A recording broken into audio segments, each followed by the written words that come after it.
Welcome to the Virtual Memories Show. I'm your host, Gil Roth, and we're here to preserve and promote culture in this benighted age, one weekly conversation at a time. You can subscribe to the Virtual Memories Show through iTunes or by plugging our RSS feed into your favorite podcatcher. You can find the RSS feed on our websites, vmspod.com or chimeraobscura.com/VM. We're also on Twitter and Instagram at VMSPod, at virtualmemoriespodcast.tumblr.com, and on Spotify, YouTube, and TuneIn.com by searching for Virtual Memories Show. And visit patreon.com/VMSPod or paypal.me/VMSPod to make a one-time or recurring donation and help me continue to produce smart conversation about books, art, comics, and culture every week at the Virtual Memories Show. Well, I crossed a Rubicon yesterday. I actually went into a building other than my house for the first time in about 3 months. That is pandemic life for you. I had to mail a couple of issues of Haiku for Business Travelers to Canada, and Stamps.com wouldn't let me do that. So I had to hit the local post office on the way back from the morning run. I had less trepidation about being indoors than I did about the chances that someone I knew from high school was going to be working the counter at the post office. And unfortunately, my worst fears were realized. I got stuck in a conversation with her about this whole situation and her medical advice thereof, etc., separated by plastic sheeting. It's been so long since I've been in a face-to-face conversation with someone in a transactional setting that my skin was crawling. Basically, I just wanted to get the hell out of there. Luckily, I had on a mask and sunglasses that I never took off in the entire time, so I don't think I showed that much of a reaction. Which is to say, when I have to send out all of the other ex-US copies of the zine this weekend or next week, I will probably hit the post office in the next town over. Anyway, let's get to the show. Designer, artist, and writer Keith Henry Brown is joining us this time around. Past guest and mutual pal Joe Chardello suggested I check out Keith's work, and I was just floored by how gorgeous it is, how varied, how his design, his illustration, his comics all serve sort of a piece, but have such life and vibrancy to them. Anyway, the big area of focus for Keith's work is music, especially jazz. And his first illustrated book came out last year, Birth of the Cool, How Miles Davis Found His Sound. It's written by Kathleen Cornell Berman and published by Page Street Books. It's a kid's book about Miles Davis, which may sound a little incongruous, but it turns out you can still tell a good part of Miles Davis's story, his upbringing, his development, how he found his sound, without having to get to some of the bad behavior. And the book is just beautiful to behold. Keith's illustrations are just fantastic. He has some of these 2-page spreads that are mind-blowing. Anyway, it's really worth checking out just to see, even if you don't have kids. But I was awfully happy to get to read this one. Anyway, Keith's had a lot of twists and turns in his career to get to that first book. He's a little bit older than me. He's worked in illustration for decades and has a pretty heavy-duty job in the advertising world. In fact, off mic, we traded stories about having careers tied to the pharma industry. And in a way, this whole conversation, a lot of the conversation can be read as the dynamic between art and commerce, which longtime listeners know is a topic that's always fascinated me. So I was ecstatic to have that conversation, much less have it with someone whose art is so good. Anyway, caveats, not a ton, different audio setup than mine, so it's a little metallic sounding in parts. I took out as much fuzz as I could because, It's not the same as recording in person. I make that caveat almost every show for the last 3+ months, but here we are. Now, here's Keith's bio. Keith Henry Brown got his start drawing superheroes, but music has always been his true inspiration. He worked as a designer for advertising agencies and high-profile music-related projects, including creating posters for Jazz Appreciation Month and the Newport Jazz Festival, and creating jazz album covers for artists such as Christian McBride, Kevin Eubanks, and Wynton Marsalis. Keith's first children's book, Birth of the Cool, How Miles Davis Found His Sound, was published by Page Street Books in 2019 and received a starred review from Kirkus.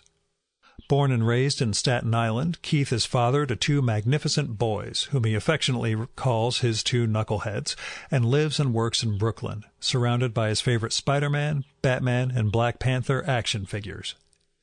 And now, the Virtual Memories conversation with Keith Henry Brown.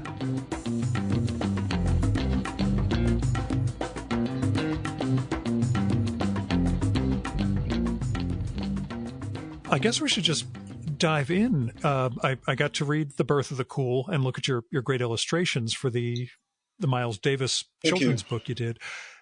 Tell me about your origins with jazz. Where did it start for you? And how does it inform illustration for you? It started pretty much when I was about 14 or 15. My best friend, who's still my best friend now, he said, let's listen to something else rather than the Beatles, or let's listen to something rather than Funkadelic. He goes, I like this, and I want to know what you think. And it was John Coltrane's, and I'm old, so this is like LP time. This is pre-cassettes, pre-8-track tapes. I think 8-track tapes might have been around by then, but anyway, so we played it. I would figure we're in that era, so. Yeah, okay, good. Where we know what each other speaks. So yeah, I heard it and I just really thought it was weird and kind of liked it, but didn't understand it. And I remember he left the next day to go somewhere for a day. And then half the day I found myself going back to that record, playing it over and over again. And then it was, John Coltrane, my favorite things. And it was a great record to start because Coltrane is playing a well-known standard, which everybody knew, my favorite things, but then he was doing all kinds of, improvisation on it and weird things and a weird arrangement, and I just never heard anything like it. And I said, it's a beautiful tune is still there, but then we got this other thing going on that's nuts and, just emotional, and I just connected to emotionally. Mm-hmm. And had you ever played, or are you not even a failed musician, but somebody who never took up an instrument like me?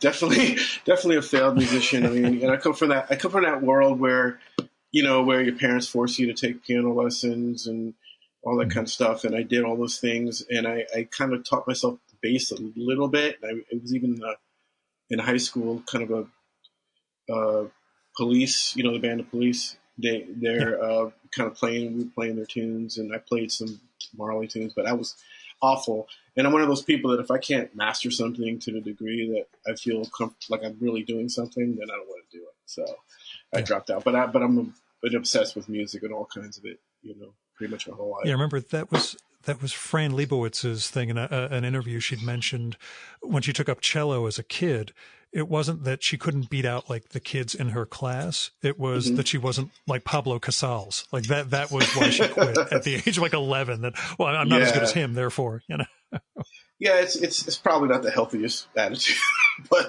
because I sometimes fantasize, I don't know, being at a party or something, a dinner party, and just stepping up to the piano and just starting to play Cole Porter and saying, "Hey, would you guys want to hear some Bob Dylan on the piano, or some Cole Porter or some Gershwin?"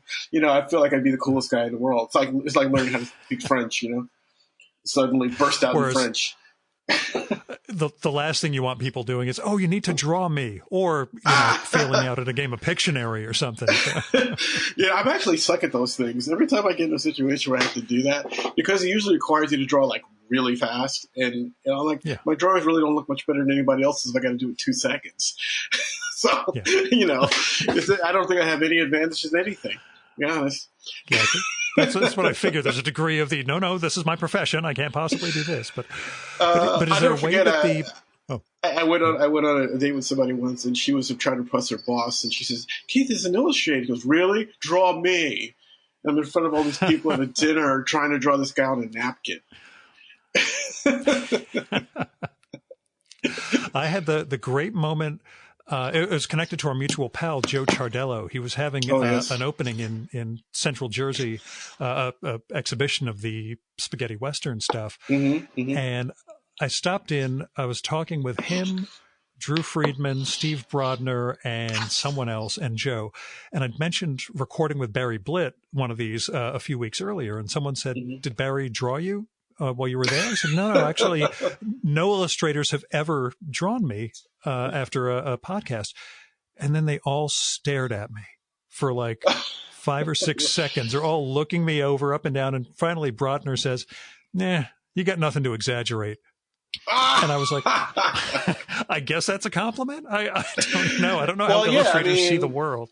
Yeah, I would say that, and especially if you're a caricaturist, master caricaturist like Joe or Brodner, I do think that, the fun of it is finding a place to work from. And I think that's why it's very difficult, and this is probably really commonly known among caricaturists, I'm not a caricaturist, is that the more beautiful you are, or the more good looking you are, or the more something else, I don't know. But normal. If you don't have a lot of, there's nothing to work from. It's like it'd be very hard to draw, like, I don't know, a beautiful model or something, like Heidi Klum or somebody, because there's not anything to grab onto, unless you find a way they hold their mouths or something, or if they have a little squint in their eyes or something. You got to find that thing, and then you got to pull it out, but then you have to still suggest that the person is attractive. You don't want to, necessarily make them into, grotesque, so it's a really fine thing. I really admire people who can do it well.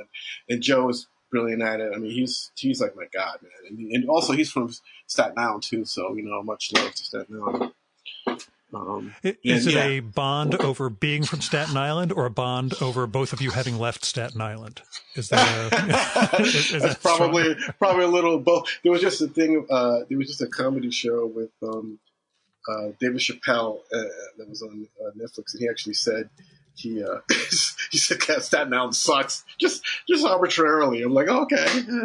He said the only thing good that came out of Staten Island was Wu-Tang Clan. And I kind of agree. I can't argue with that.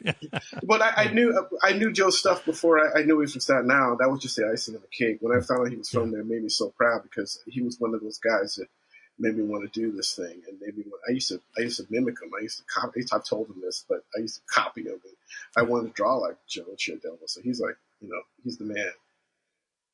Yeah, what was your progression like as an illustrator? I know you'd mentioned, and you talked about it in interviews, that you wanted to be a cartoonist, or you wanted to be an artist from Marvel. But where did illustration start for you, and sort of how did it progress, and how did you end up who you became? nice, easy question. Yeah, no problem. I could do that in half a second. No, probably really easily said is that, I, like a lot of kids, are just 1,000,000,000% wanted to be a comic book artist, and I just couldn't think of wanting to do anything else. Maybe rob banks, because I figured if I couldn't do that, then I must have to rob banks to make a living, because I can't figure out anything else I'm good at.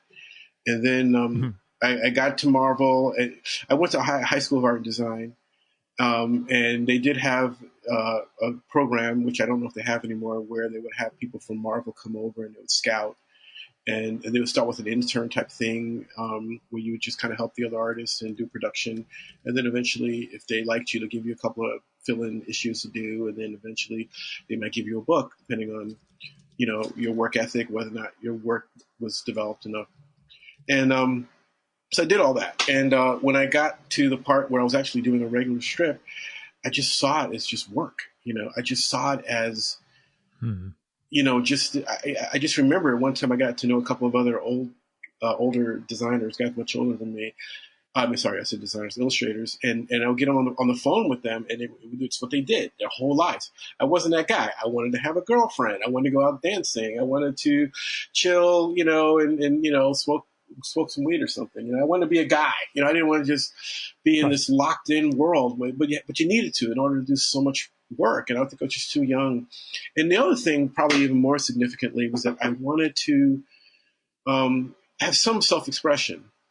And it was a Marvel style at the time. I think they've expanded it a lot more and made it more individualistic. But in those days, what era you had was to that? draw a certain way.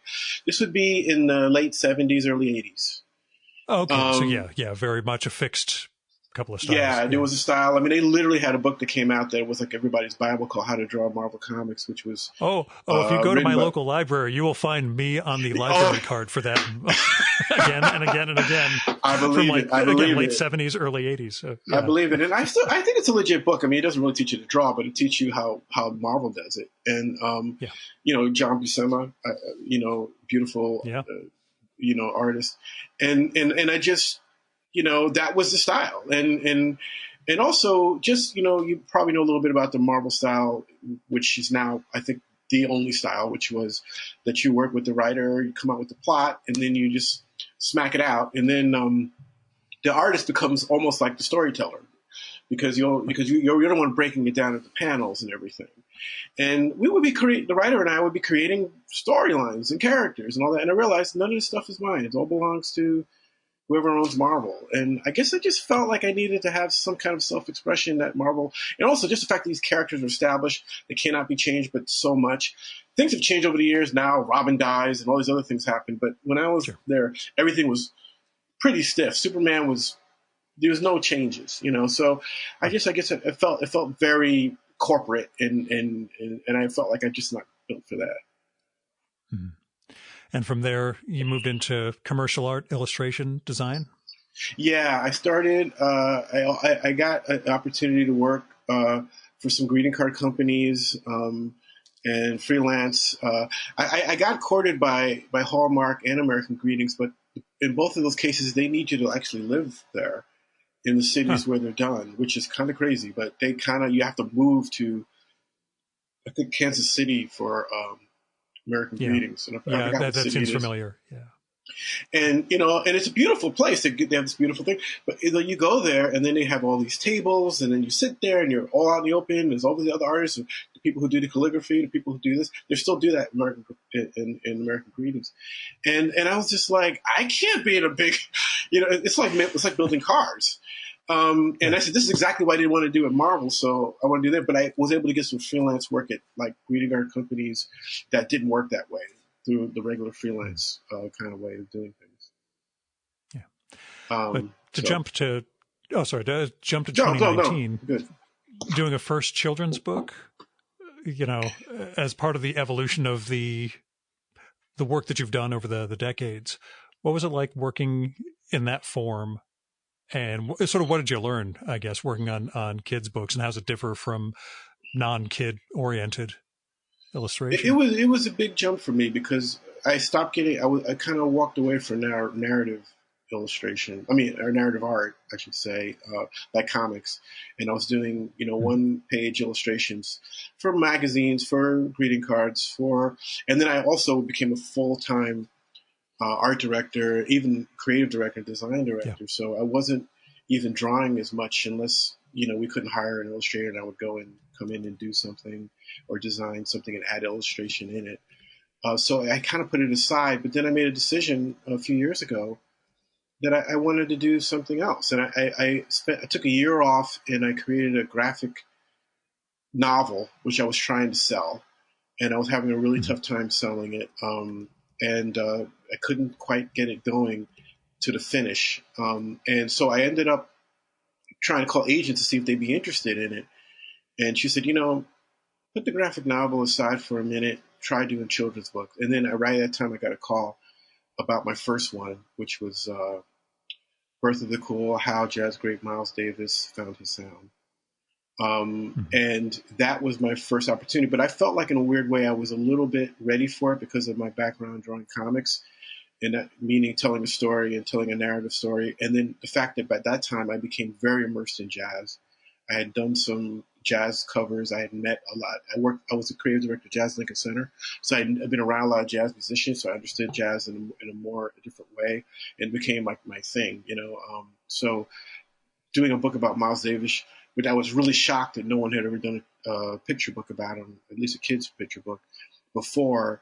It was just something that I just really, really was excited about. I remember telling someone that I didn't even read the script. I just said, I'll say yes. Yeah. And I got less money than I probably would have gotten if I held out a little or whatever, or maybe less for a first book. I still was like, I don't care how much I'm getting. I don't care what the script is. I'm going to get to draw a children's book about Miles Davis. And I just was so into it. Yeah. Yeah, I imagine it's a little like the Cheers episode where Cliff is on Jeopardy, and every category was exactly him. It was like men who work in the post office, men who live with their mother. Like the idea, children's book about Miles Davis. Yes, that's totally my. Yeah, yes, please. It just seemed to meet all of of exactly what I wanted to do, and then of course. I enjoyed the process, and I began to understand the process. And it wasn't the same as doing comics, of course. And my style is not. I think it has elements of comic books in there, but it's changed over the years, and I had to figure it out. And it was a lot of stop and starts. But by the time we had gotten near the end of the project, I was getting offers for other books, and I realized I said, I really love doing this, and it doesn't have to be about jazz, obviously, and it could be about other things, and so then I started focusing on it. So then I really got a great agent, and she got me not only the book things, but also more editorial illustration and things like that. So I felt like I was on my way. I'm still working as an art director, but I hope someday, to make this my sole vocation. I remember I recorded last fall with Rob Armstrong, the guy who does the Jumpstart comic strip, and he told stories of like doing his comic strip during the day while he was working, hiding things inside the desk, having to like race out the moment the day ended so he could mail everything from Philly up to the Syndicate in New York, just all of that balancing work and art, or art and commerce, I guess. Sounds the familiar. Question I have though. Yeah, that's what I figured. You've got all of those trying to find the minutes that you can work on something. Precisely. But did your background or your career as an art director help in terms of working with editors on this project and your upcoming books? In a way that maybe if you didn't have the professional side of things, would you have been as receptive to editorial notes, I guess? Yeah, I mean, I think, yeah, man, because I've been in a very professional capacity. Part of the reason I got into, because my dream was try to make an illustration career for a long time, but I got married. I'm divorced now, but I was married. I have two awesome boys, and I had to just make money. And my ex-wife was a professor, but she decided to leave, so I was like, it was all on me all of a sudden, And I said, and I just actually came out of illustration. I was working for a magazine. She was a professor in Louisville, Kentucky, and I was doing an African American magazine there, and I was doing illustrations for them. And then sometimes I go to the editor and I'd say, this layout you did, can I take a crack at it? Laying it out, with my art, because I felt like he was underplaying my work and doing weird things like having copy going right over people's faces and stuff. So I designed it, and I would draw it out meticulously and sketch it all out for him. And this is when I was in advertising. And I was just doing this on the side. And he said, you know what? Just do it yourself, man. He taught me how to do Quark. Yeah. And Quark, and I don't know if you remember that. It was, before InDesign. I was a trade magazine editor from 95 till 2015.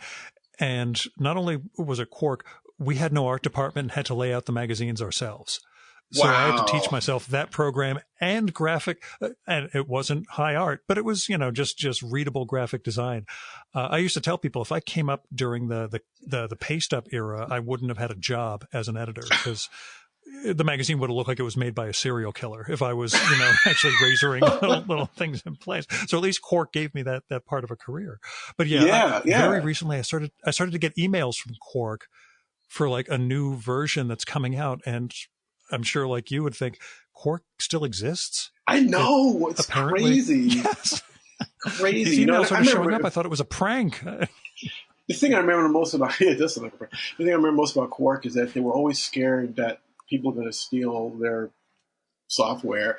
So they had all these weird ways of trying to like put locks on the back of the thing and all kinds of strange things. Oh yeah. But anyway, we take it off the network to boot it. And yeah, sorry, go.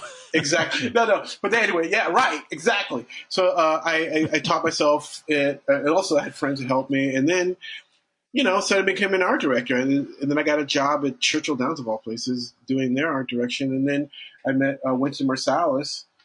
Because he used to come to Kentucky to play concerts, and me and a good buddy of mine used to go see him all the time. And he came out one day and said, where are you from? I said, New York. He goes, what are you here for? He goes, I was here for this reason. And he was like, dude, come back to New York. I'll give you a job. I'm starting this thing called Jazz in Lincoln Center, and I need an art director out there, and I'd rather have you than what we got now. So he called me. He came out there and he hired me on the spot. So it's kind of awesome. And so then, so I became an art director, which is never what I wanted to do because, I wanted to be an illustrator. But then, that became the thing to do to make a living because you could, make a halfway decent living if you do it in the right places, Sure. And then now I'm doing a kind of art that has nothing to do with even any music or anything like that, but it's a solid career. But I do hope to eventually phase it out and just do this thing. Mm. Were there stretches where basically the job precluded you from getting any illustration of your own done, or were you always at least sketching and kind of having some sort of creative outlet, even if it wasn't? Yes, yeah, because I just had to, man. I'd be like up in the middle of the night, working on stuff, and with my kids in my lap, because, I wanted to draw. The first album covers I did was while I was a jazz consider, and I met someone who was producing records, and I would use that as an excuse to do illustrations for the covers and things like that. And I would do a lot of different styles. I was painting, I was doing, crosshatch, whatever it took, I just felt like, all this other stuff is just, a means to an end. But what I really want to do is draw pictures. And I wanted to get better too. That was the other thing. I wanted to get better. I wasn't happy with how good I was at the time. I wanted to be better. And I feel exactly the same way now. You think by my age now, it's have some confidence in myself, but I don't. I feel like I can only improve. And I think I'll always be that way. Yeah. What do you feel you've gotten better at? And what do you feel you've gotten worse at, I guess?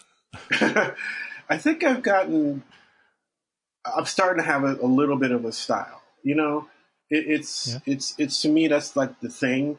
One reason why I love guys like Brodner and Chiardello and Cuneo and all the people I admire, even the comic book guys I like back in the day, like Neil Adams and Jack Kirby and all those guys, is they had a very clear, identifiable style. You would just say, I could even tell when somebody was faking it. To this day, you cannot fool me. If it's whether or not it's Joe or somebody else, or if it's certain comic book artists that I grew up with, Frank Frazetta. I used to hate Boris because I thought it's fake Frank Frazetta. Trust me. Yeah, you and I could spend a lot of time talking about those. You're just a pale knockoff of X, Y, or Z. Yeah. Exactly. And I understand that in the beginning of your career, everybody does that because you're trying to figure it out.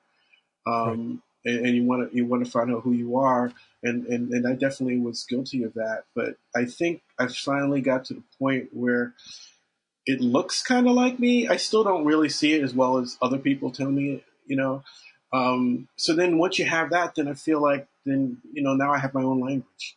And I still feel like I veer off it too much. Like I'm still a slave to admiring Gary Kelly or somebody like, I want to do something like Gary Kelly, or I want to do something like Dave McKean. I want to do something like, and then I have to fight against that desire and try to stay within what I do best so that I can have this thing that looks like me. It also just makes it easier as far as doing work, obviously, because people can say, I was always shocked to get the Miles book and other books I've had too. They'll tell my agent, well, we like what he does. And I'm like, well, what is it that I do that you like? Because I don't know what it is, So yeah. I will say, just as the people you mentioned, aspiring to Dave McKean is not a bad thing. Just given that Dave jumps from style to style himself and isn't, one who settles on one way of looking at stuff. Because that was one of my Mount Rushmore gets, by the way. I was in London, so I managed to get Dave McKean for a conversation, and wow, he did in fact draw me. I didn't. Yeah, I'll send you a link afterwards. I didn't realize he was drawing me at the time. I thought he was just inscribing a copy of Black Dog, and then I looked down and, oh my God, Dave McKean seems to have drawn me in this book. That guy. Yeah, he's more Americans should know. I mean, I know he did comics in America and everything, but that guy is unbelievable. I just ordered a book called Jazz. He did, and I've been drawing jazz images my whole life, and it's something I'm super passionate about. I looked at those things and I'm like in awe. I mean, he just comes from another stratosphere. And by the way, he's the guy that says, don't have one style. I have like 6 because you don't know what someone's going to ask you to do and you got to do that. I'm just trying to master 1. This guy's got 9 in his sleep. He's he's on another plane. Like you he's were on saying. another plane. I remember the comic he did in the 90s, Cages. There's the scene in the jazz bar where the 2 patrons are falling in love on their first date, and it's all this wordless jazz thing, and that was just it was magic. And the fact that I read it 25 years ago and I could still see almost every panel in my head tells you, he's masterful. He's on another level. He's I mean, and he's plus he's a director. It's crazy, as you know, because you did the interview. But see, I love that he exists. And even though I look at it, sometimes I think, oh my God, I should just give up because this guy exists. On the other hand, I'm thinking, but I can have something to aspire to. Now I know what's capable, what's possible. There are things out there that's why I could never become arrogant, because this guy, I know there are people that can do things that I could barely imagine being done. So I think you should always have somebody to look up to. Now, did you have a moment where you found yourself in, the company of illustrators with guys like Joe and people like that, where you felt like a peer?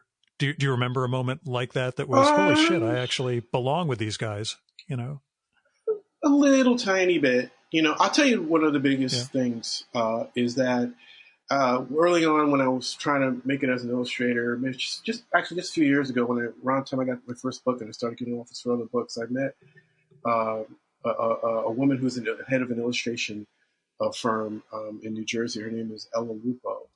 And she is, she has some terrific illustrators that she reps. And she would always say, you should go to Society of Illustrators. You should go there, get around these guys. You'll see that you belong there and you should be part of this group of people. And I was very shy about it. I wouldn't go. She would keep asking me, you should go. And I finally went.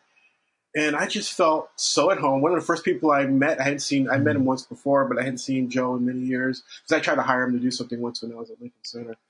And he's the nicest guy in the world. And I just felt like I belonged there. And then I started getting asked by the Nell Miller, who's the head of it. Oh, Nell's director. Great. Yeah. Yeah, and she started inviting me to things. And she also invited me to teach kids there and have workplaces. And so then I kind of became like I wouldn't say I'm a mainstay, but I've been there many times in like the last few years for different kinds of things. And they actually call me and ask me to do it. And I feel like, well, if they're saying that, I mean, I've judged, things and stuff like that. I feel like I am part of it. I mean, they think that I have worth, and then I started to feel better and more like I belong because I'm I've been an artist and an art director for many, many years, but I'm just getting into this part of it, where you're around other illustrators and in the culture. And the culture is a very beautiful culture. It reminds me of jazz musicians because jazz musicians are very, very happy to be doing what they're doing. It doesn't, it's not like being Lady Gaga or Kanye West. It's not about money and fame and everything. It's more about just having the opportunity to play music and be happy and make and do things and create art in oral art. So, this is the same to me. It's like none of us are billionaires. We're just a bunch of people trying to do what we love doing and find a way to make a living. So you meet around very humble, talented people. Not everybody's super humble. But yeah, most I was people, going to say, but I was going to leave it to you. but everybody is happy to be making a living doing this. And I felt like if I really truly sucked and didn't belong here, they wouldn't be so nice. So That's a good way of looking at it. So I had a host, I had a person that kind of brought me in and convinced me that I belonged there, and then I convinced myself. So that's kind of how it went, So yeah, I do have moments. Some days I do come and I look at portfolios and I think, what the hell am I doing here, judging this guy's work? And then other times I feel like I do belong here because I've been doing this a long effing time, So I should be able to be able to say, especially also for my status as being an art director for a long time and hiring photographers and illustrators for many years too. So I have a couple of reasons to be there. Understood. Is there any degree of hitting each other up for advice? I guess either on the job side or even if it's like technical advice with a drawing, like what is not working here? I got this thing and it's just not there. Joe, what do you think? Is there any interaction like that, or a little bit? I don't think I'd ask Joe because he's just, it's like asking Jesus Christ. I have Joe hanging on my wall. I have several of his illustrations in my house. So yeah. But I have a really good friend named Eric Velasquez. We actually went to high school together. He is an award-winning children's book illustrator. And I often will show him things that I'm doing and ask him his thoughts. I met another award-winning illustrator just a few years ago named Sean Qualls that I feel comfortable enough to show him my stuff a couple of times. So I have a hand. Also, my friend that I just told you about, Ella Lupo, because her Purple Rain Illustrators is the name of her firm, because she works with illustrators all the time, and she knows who's good and who isn't. And she'll tell me what she thinks in an honest way. So I have become not so much in the Society of Illustrators world. I almost feel like that's a little bit of a no-no because, I just you don't want know. to go. That's what I'm sort of wondering. Yeah, I would feel weird going up to somebody like Steve Brodner or Gary Kelly or somebody and ask them, because I would feel like if they said something really good, I'd wonder if they were just being nice. If they said something really severe, then I'd be crushed for all time. So I feel like I'd rather, just sort of ask the people who are already my close friends, who I know will be honest and they have no other skin in the game other than to just tell me the truth and try to help me. I'm glad you're as neurotic as I am about this, because I trust absolutely no one. Either they're trying to make me feel better or they have it in for me. That's the only two things I have. I have no ability to just, I honestly respect, opinion X. I'm just incapable of that. So good. I'm glad we're on the same page. Probably the best is if you really get a good art director on a project, because they're paying for it and they need it a certain way and they need it to look, and they're going to be blunt, and they're going to say, they obviously like you enough to hire you. And then when they're having you do it, like I'm working on something right now, and the first miles went really easily, relatively. This book that I've written, I'm doing, and it's a bigger house, and they scrutinize way more. They're great, and they've done. And I look at the books that the team has done, and they've done beautiful books. So I can only think all they can do is make me better. But yeah, it's painful, like, oh, you're gonna have to redo this page. You have to reimagine that page. And they do it in the sweetest possible way. This is really beautiful, but we think it would be better if you would, that kind of thing. Yeah. And so they're softening the blow. But yeah, I'm learning from on the job in a weird way, because they're telling me what I could do to make something better. And I'd rather have them tell me, because they're the ones that are actually going to publish it. So they're not going to tell me something that they don't want to publish.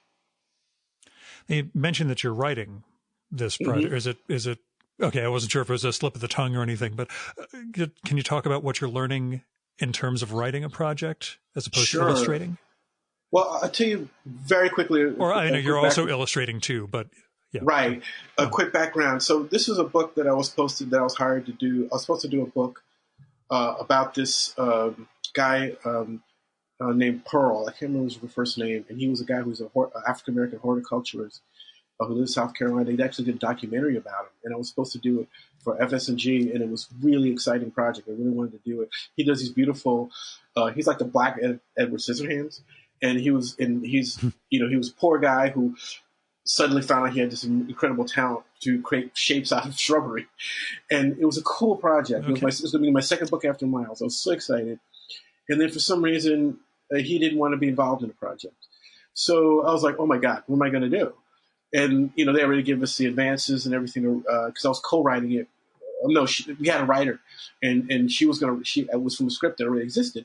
But then I had to come up with another idea for another book. And I had one book in my drawer that I wanted to do called My Dad's a DJ, which is about kind of like about my divorce, in that it was about how I stayed connected to my sons, who are both musicians, through music. And in kind of music I like, which is like Stevie Wonder and Marvin Gaye and jazz and music from the 70s and Bob Dylan and the Beatles, and the music they like, which was like hip hop and things like that, and how we kind of made a connection between the two of us and now we all love the same music. My son's actually an indie musician and he's on Apple Music, and he has a following, and he travels with his band and everything, so he's a real musician. Anyway, I want to do a book about our relationship, about being not in the same house and having this connection. So it's called My Dad's a DJ, and it's about how this father embarrasses this poor kid until he finally realizes dad is not the uncoolest guy in the world. So that was my book, and that was my story, but I didn't want the writer to be left out in the cold, so we ended up kind of collaborating a little bit on the script so that she would also, because it all came out of the fact that the other book was canceled. Sure. So I got the first chance to write something. I knew I had to have it my way, because even though she's co-writing it with me, it's really my story. So I kind of wrote the plot, broke it down and everything, and she kind of helped with the dialogue and some of the structural things. So it was it's still going on. So it's a very, very rewarding and very important project for me, because I have to do it right. I was going to say, do you see yourself doing more writing? Future projects. That's all I want to. Yeah, I think I want to write everything, but I have projects that haven't come out yet that are scripted by others, so I have to get through those first. Yeah, which is good. Which is good, because I was going to say it's a lot better than not having anything going on. So yeah. Well, I think I mentioned when I connected with you earlier that I have they're doing there's going to be a series of books called Lyric Pop, which are based on song lyrics. That this company put together, and there's a whole bunch of them coming out, and I'm doing one of them, and mine happens to be on a Simon & Garfunkel song, and I had to come out of my wheelhouse a little because I couldn't draw fig people, which is what I usually draw. I had to draw funny animals, so I had to figure out how to draw this character, and so I'm a little nervous about that one, but the Paul Simon's people just recently approved it, so I guess they didn't think it sucked. Oh, that's great. But then I weirdly read an article last night, just poking around, and he said in some interview that he actually hates that song, doesn't like singing it, but he's retired now. He's off tour. It's fine. He's not going to hold it against you. Yeah. I think he wrote it when he was like 21 or something, so I'm sure it doesn't mean as much to him as stuff he's doing later in his life. There's a degree that, we can all look at things we made when we were kids and imagining if those became the biggest thing in the world and we had to keep doing them in our 60s and 70s. Yeah. We probably wouldn't be thrilled with that either. Think Paul McCartney, right? I mean, yeah. Luckily, most of that stuff is super awesome, and that, I think you can sing Yesterday Forever, but I'm sure there's a couple of things that he's probably like, oh my God, I got to still sing I Saw Her Standing There. Yeah. But to the audience, 17. The last thing they want to hear is, now some songs from my new album, which precisely, like that's the sad part of any concert. Now I'm going to play something I'm really excited about. Yeah, time for the bathroom. Precisely, man. You got it. But it's bad, right? Because you're always more excited about the last thing you did, If I ever get someone ask me like, oh, what do you think is the best thing you ever did? And I'm always like, none of that crap I did before. I can't even look at some stuff I've done before, I'm not going to specify anything, but when I see these things now, published things, I'm just like, oh my God, I can do better than that. Yeah, that's nothing you can do about it. The cringe factor. It's also a thing when I talk to some cartoonists or writers who were putting out, collections of their work, or like a long serial comic is now being collected.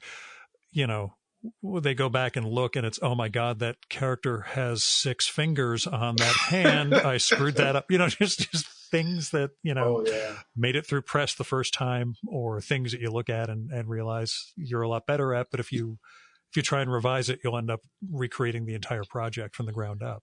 So. Oh yeah, you realize you actually want to say, like, how the hell did they let that thing get out to see the light of day? Yeah. But as an art director, you know what deadlines are like. Yeah, you got to get done what you got to get done. And what I like to say, what I try to do is, I just try to do my best at the time, given how much time I have to do it. What the circumstances are. So the one thing that kind of redeems me is I'll look at something I did and it looks like crap, and the first thing I'll think is, it's the best. I did my best at the time. I know it looks like crap now, but I think I really did the best that I could do. If I felt like I walked through it and I was being lazy, or I didn't really want to try that hard, then I get mad at myself because I said I could have done better. I just didn't. Yeah. I'm with you. That's I go back to old episodes of the show sometimes for various reasons, and it's, I should have asked X instead of letting this go, exactly. or Y. But I have to remember, in the moment, it wasn't there. There are other times when I'm playing an episode back, like when I'm editing, that I think, wow, the next thing I should ask is, and it's actually the thing that I ask. When I'm actually playing it back, I'm like, oh, okay, my brain is working pretty well, even back in that moment. But coming up with things I should have asked and things I'm incredibly tentative and concerned about asking. Race. We're in a really fraught moment right now, and I'm a white guy in northern New Jersey, so I'm sensitive about anything I ask in this sort of scenario. But first, issues of race in relation to your career, or there aspects that you feel being African American either hindered or otherwise affected, what you were doing or how your work was perceived? I don't think that it's been that much of a problem for me. I actually was one of those idiots who thought we might be in a slightly post-racial world. Having said that, I've experienced an incredible amount of racism in my life. When I mentioned for about 8 years, I lived in Louisville, Kentucky, and it was daily when I was there. And I'm from New York, and it was not like that here. I grew up in Staten Island, as I said, and I lived in a multiracial neighborhood. My best friend was a kid lived next door to me. He was blonde and blue-eyed and Jewish. And I had Latin kids live around the corner. Also, my friends we played baseball with every day. It was everywhere. And I mean, still things poked out every once in a while because it was the 60s and 70s, but it was manageable. And then I started not experiencing anything for long years. I mean, my career in some ways been charmed. I've been able to do some form of creative work and made it not rich, but made it pay bills for a lot of years. I was able to take care of a family. I got jobs. Now, having said all that, a lot of stuff had something to do with my culture, like working for a jazz organization, which when Wynton Marsalis was a black man. There were definitely probably more black people that worked there in that particular office than other places. When I was in Louisville, a black woman plucked me and brought me in there. So I've also had an experience where certain people in my life have helped me to achieve certain goals because they felt in that family, it takes a village or whatever you want to call it. Yeah. Let's bring him in. Let's help him. He seems to have some talent. He seems to have some drive. He seems to be not a person that's going to embarrass me later. And I'm including white people too, who give me opportunities because they say, "I like you, Keith. I want to do something for you. I'm going to give you a job in my agency because I can see you're a serious young man and you want to do it."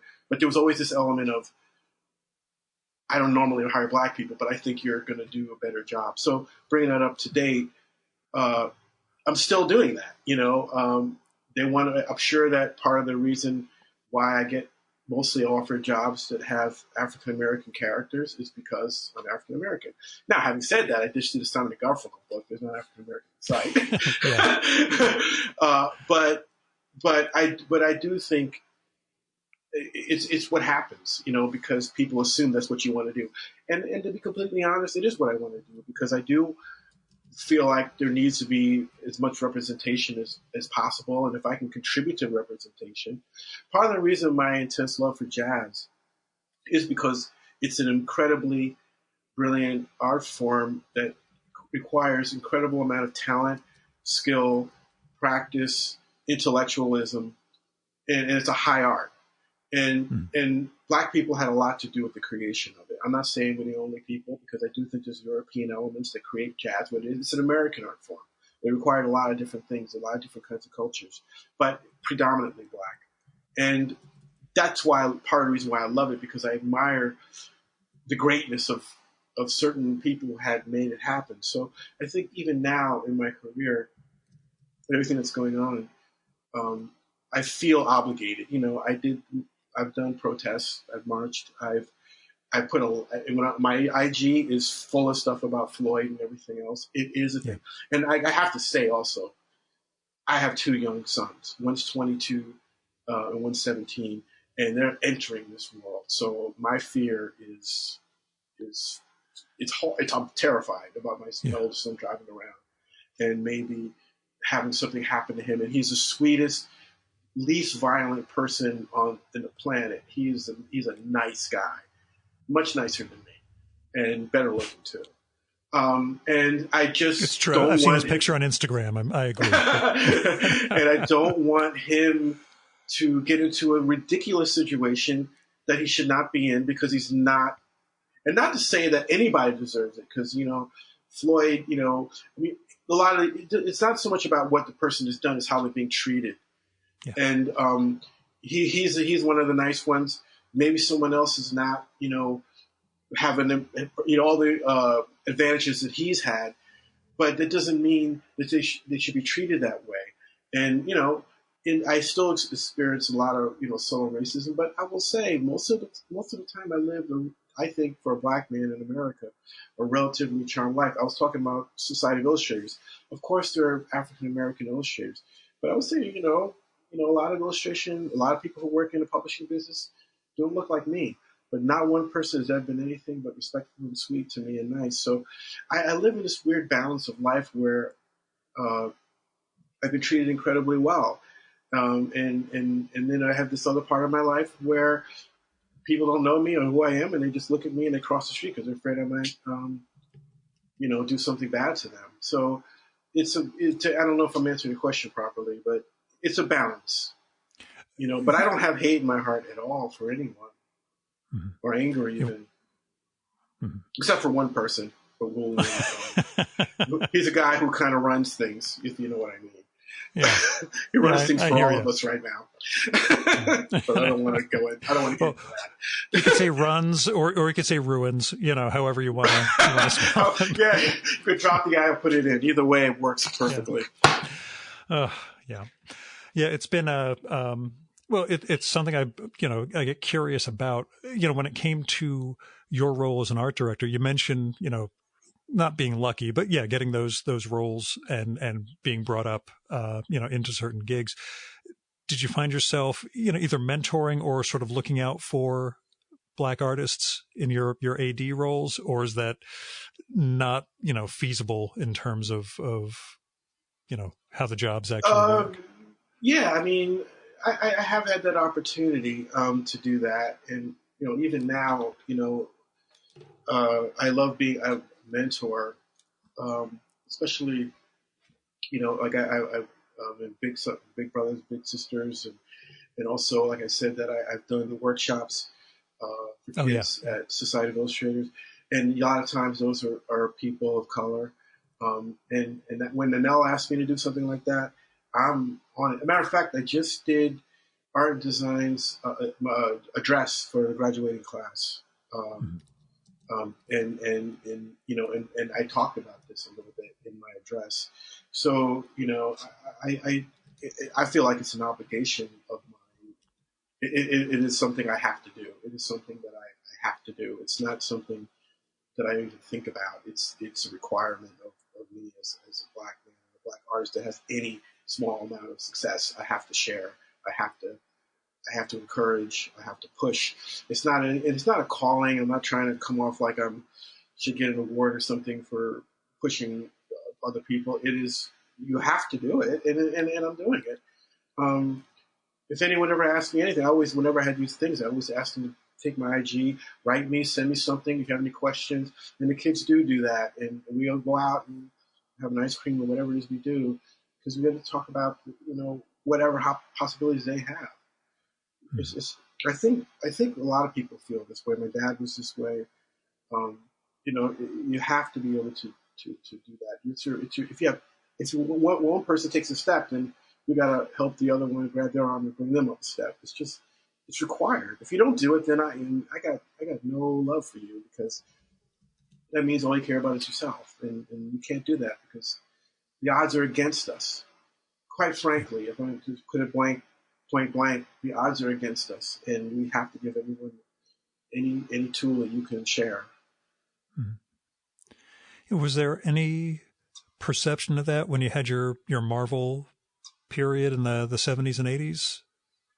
That was race an issue, I guess, because I just can't think of too many black cartoonists from that era. But we also just didn't know because they didn't publicize who was black. And who wasn't. Yeah, exactly. You know what? There was a couple there that were super nice to me. Billy Graham, who passed away, I've met a few times. God, yeah. Who did those wonderful Black Panther things. Trevor Von Eeden, who worked at DC, created the character Black Lightning.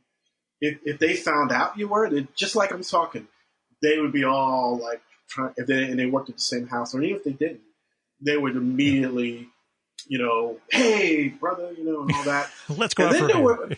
And then there were also, super liberal people. Like my favorite comic artist is probably Neil Adams, and he was super liberal, and he used to hire people in his studio that he had that were blacks deliberately, also if they're really talented. I mean, he didn't have anyone who sucked. I mean, and then there was that. I didn't feel it that much, except I'll never forget. Before I got the gig at Marvel, I did try to go for my own, and I went to a house. I'm not going to say the name of it, and I saw an editor, and I came in with my portfolio, and I'm sure it was terrible, but it's not the point of the story. I showed him my work. He looked over and goes, You know what? We already got a colored artist now. Yeah. Thanks for coming in. And I was just like, are you effing kidding me? I mean, if it was about the work, I would have taken the blow. To tell me that they only needed one in the whole big place, it just is insane to me. And I think it's the only time I've ever got anything that point in my career. Usually they hide it. If they have those kinds of feelings, there's been times I try to get to certain agencies, small agencies, and not outside of Manhattan. And I've had that attitude, but just not no one actually admit it, because it's probably against the law. So nowadays, are you recording this, son? Yeah, that's exactly. But yeah, I got to talk to the hand for sure. Mm-hmm. Now, as a question that's even more pivotal than race, can you square being a Kirby fan and a Neil Adams fan, given, how they're basically diametrically opposed ways of visually understanding the world? Did you find yourself, as in one camp or the other, or were you able to straddle both lines? I dug both of them, man. I mean, I can recognize. To me, it's the same way I feel about, I'm trying to think of a great abstract artist. This one does those beautiful panels and those circles and somebody like Picasso, but then also Andrew Wyeth, or somebody, or Jacob Johns, or somebody, just Jasper Johns. Jasper Johns. Jasper Johns. I see the creativity, and I see the beauty, and I see the color, and I see, because I'm a designer, I love abstract art because I see the design in the I'm not trying to say just the elements of the structure, Yeah. Yeah. the composition is what I'm trying to say. Yeah. And in the case of Kirby, that's all it's about. To me, he was a master page designer, and the power. I mean, as much as I love Neil, he could not show the Thing punching Hulk as brilliantly as Kirby could, because Kirby would knock it down to its basis, animal power. I mean, the way he would draw, when he would draw, Galactus, you saw the majesty of this incredibly powerful being.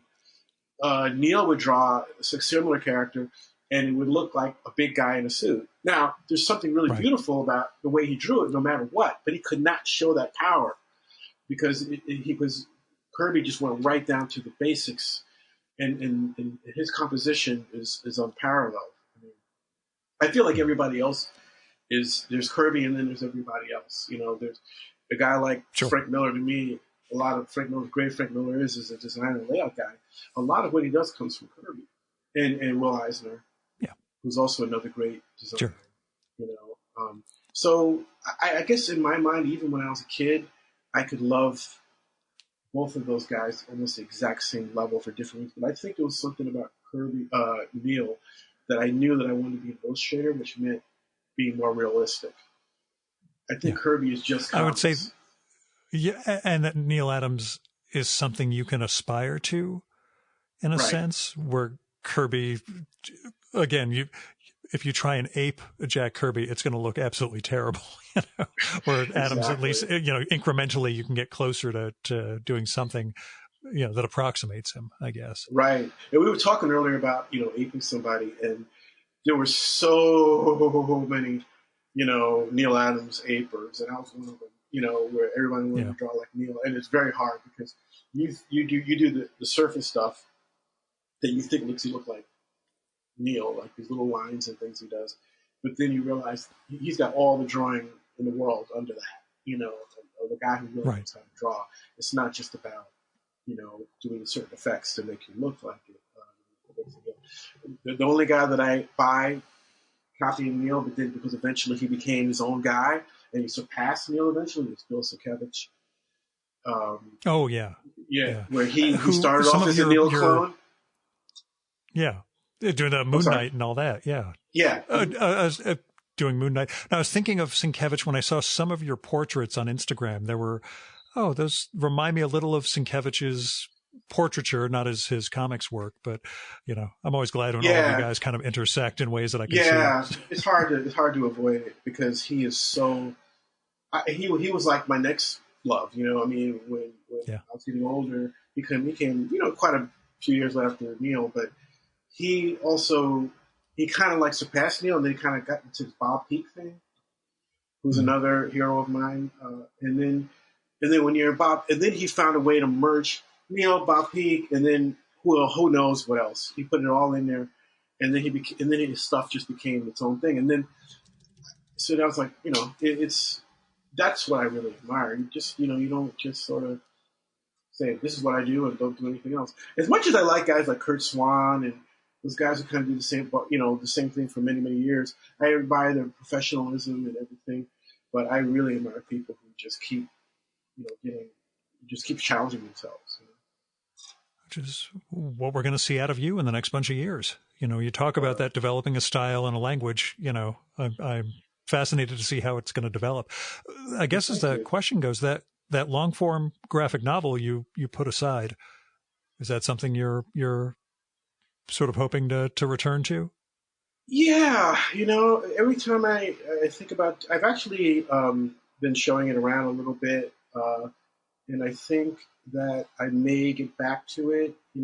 Some of it has to do with the commercial elements of it. Like I've been told that, it would be a hard sell because it does have to do with jazz. So there's that. But I think if I can find a publisher that's willing to let me finish it, I feel like I owe it to people to finish it because I had done a Kickstarter about it and everything, and I never got it done. And I got, some angry people, and everybody who asked it, contributed to it, and didn't see the book get done, I told him, I said, if you're giving up on it, just let me know. I'll give you your money back, whatever you contributed to this project. And I did. But there's still this part of me that feels like I owe it to people to get that thing published in some way. And so I think I'm going to at some point in my career, because it's about the jazz musician I really feel deeply about, that I want to tell the story. And even if it sells 4 copies, I'll just be happy that I did it. So I'll get to it. But quite frankly, between, being a still an art director and just signing contracts to do other book projects, I don't know when I'm going to get to it, You got time ahead, and I'm sure with each of these projects, you're going to get more, well, I don't want to say more confident, but you're going to pick up yet more skills that you're going to turn back into, the personal project. Yeah, not that I need to tell you about art and commerce. But, no, but you're right, Gil, because I do think there's a part of me that maybe felt like I stopped working on it too, and that finishing it, because I thought maybe it was a little bit beyond what my skill set was at that time. But now I definitely feel more confident to finish a big project like that. So maybe it'll happen. I'll have you back on. We'll sit down and talk about it when that comes out. I hope we get to talk again, between all this stuff. Oh my God, I never even asked you. And it'll be the last question, I promise. How are you dealing with the pandemic? The whole lockdown and everything else. How was the past couple of months for you? Kind of nuts, man. I mean, in some ways, and I guess a lot of illustrators will probably tell you this, it's a way to focus, because you can't get out in the world and just kind of,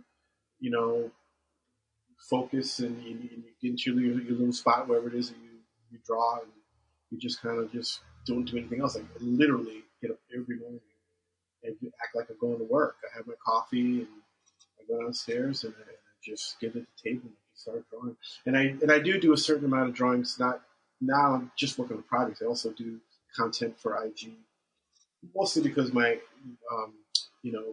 I think it's good for people to see you doing something and to get art directors and stuff like that interested in your work and everything. Sure. But also, so now I have time to do that when I probably wouldn't before. But so I spend a lot more time since this thing has started going stir crazy, because I just keep working all the time. If it wasn't going on, I probably would hang out more with my friends and stuff like that. So. Okay. So not a dramatic, huge, rupture in your life, but something you can, still try to find some balance in. Yeah, fortunately for me, most of the work I can do from home anyway. Yeah. So it doesn't really change my life that much, except for I did have to go to the office quite often, certain days a week, but now we're just doing everything from home. So it hasn't changed as much as it could have. So I kind of feel sorry for people whose jobs really did require them to go do other things. But I can just sit here, play music all day, and listen to my favorite podcast while I'm drawing. And in some ways, I kind of like it. In other ways, I am going a little nuts, and I need to get the hell out of here. There's always that potential that you're losing your mind and don't quite realize it, but I'll leave you to that. We'll check in a while and make sure everything's cool.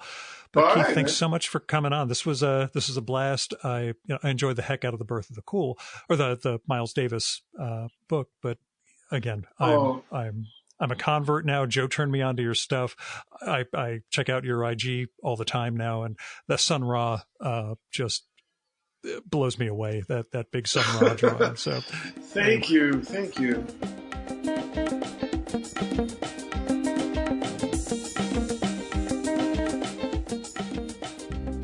And that was Keith Henry Brown. You should visit his site, keithhbrown.com, to check out his illustration, design, comics, writing, and more. There's plenty to see at his site. And that's KEITHHBROWN.com. So Keith H. Brown, all one word. He's on Twitter and Instagram as I Am the Leopard, all one word, spelled just as it sounds, and I really should have asked him about that. And on Facebook as Keith Henry Brown, all one word. Birth of the Cool, How Miles Davis Found His Sound, is really gorgeous, and I think would make a neat gift for a kid, although I have no idea what age is appropriate for anything anymore. And Birth of the Cool was written by Kathleen Cornell Berman and published by Page Street Kids, an imprint of Page Street Books. And I want to thank Joe Chardello again for connecting me and Keith. I'm awfully glad to have friends like this. Now, in the before time, this is about when I would mention my Patreon and PayPal and my asking for your support, etc. But we're living in a different world now. My job is paying me just fine. My expenses are way, way down for a variety of reasons, but top among them is that I don't drive into the city anymore to record these shows. So if you can spare anything, help people in need. There are writers, artists, creative people, not so creative people, but there are a lot of people with Patreons, Kickstarters, GoFundMes, Indiegogos, tip jars, whatever. They need help and support in times like this. If you're not comfortable giving to individuals, then find some worthwhile charities like local food banks or freedom funds and other places that are going to help people in need. Between the pandemic and the arrests and police violence related to the protests, there are a lot of people out there who are going to need bail money, attorney's fees, healthcare fees, and more because they were flexing their right to peaceful assembly. So look into the various freedom funds and bail funds and other ways of contributing to the cause. A lot of people can use a hand right now, so if you're in a position to help, then please help them. I will say, as far as support goes, just drop me an email or send me a postcard if you have comments about the podcast. I always like hearing from people. Even if it's something negative, I can at least work on it.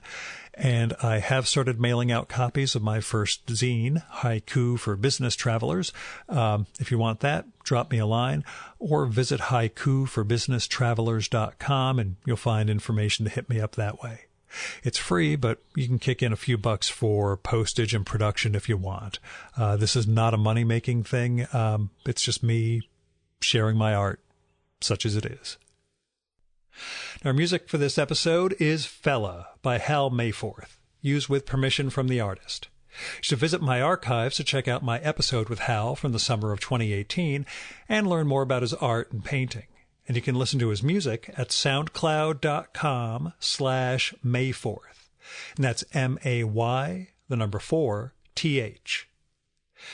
And that's it for this week's episode of the Virtual Memories Show. Thanks so much for listening. We'll be back next week with another great conversation. You can subscribe to the Virtual Memories Show and download past episodes at the iTunes Store. You can also find all our episodes and get on our email list at either of our websites, vmspod.com or chimeraobscura.com/VM. You can also follow the Virtual Memories Show on Twitter and Instagram at vmspod, at virtualmemoriespodcast.tumblr.com, and on YouTube, Spotify, and TuneIn.com by searching for Virtual Memories Show. And if you like this podcast, please tell your pals, talk it up on social media, and go to iTunes, look up the Virtual Memories Show, and leave a rating and maybe a review for us. It all goes to helping us build a bigger audience. You've been listening to the Virtual Memories Show. I'm your host, Gil Roth. Keep reading, keep making art, and keep the conversation going.